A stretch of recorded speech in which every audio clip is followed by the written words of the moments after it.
Gregor, you've named your team for the final Autumn Nations Series match against Argentina, but before we get into that, let's talk about that special occasion against the All Blacks on Sunday. Obviously a disappointing loss, but how do you look back on that match overall? Well, we're just getting over the disappointment. There was so much to be positive and grateful for about the day. Like when we arrived at the stadium, thousands of supporters were there to greet us. The atmosphere throughout the 80 minutes was one of the best we've ever experienced, and it was a cracking game of rugby. The disappointing aspect is that we didn't see things off for another 10-15 minutes and get that win a lot of our play deserved. And it's a lesson for us that against the best teams in the world you have to play at a high level for 80 minutes. Argentina up on Saturday, a team you obviously know well, having played them already 3 times this season. What have you learned from those games? Well, they're a very good team. We knew going into the summer series that they've got some excellent individuals, and since we played them, they've played as a team. They have obviously won the last minute against us in the third test, beaten New Zealand, beaten England, beaten Australia.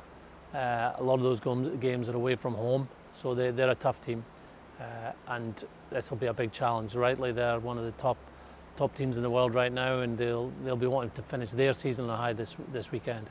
In terms of the team itself, you've made not many changes. How important is that sort of continuity and cohesion going into such a big game? Well, we believe it is.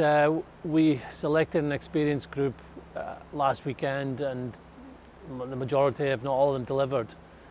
So we want to reward that performance, and given it's a 6-day turnaround, we felt we're not going to have many training sessions, so players that have just played together last week and have played a number of times for Scotland in the past, that's going to make things easier in our preparation. Jack Dempsey making his first start for Scotland, how's he's sort of settled into the camp? He's made a good impact off the bench on a number of occasions now. Yeah, look, he's getting used to new teammates, international rugby, the way we play.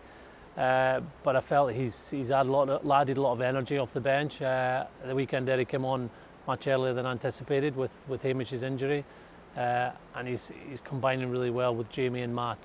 So I think it will help him starting, not only getting the thrill of starting a test match, but also just preparing, knowing that you're playing in that number 8 role and what you can bring in set piece and defence and throughout the game.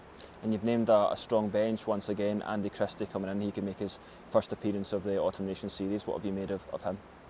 Yeah, he's been in really good form for Saracens over the last few weeks, and we have players that go back to play for their club, some that train here, and the level of training has been excellent from all those guys in the back row position. So it was a difficult decision, but we feel Andy's form and also our opponents this week suits him and his game.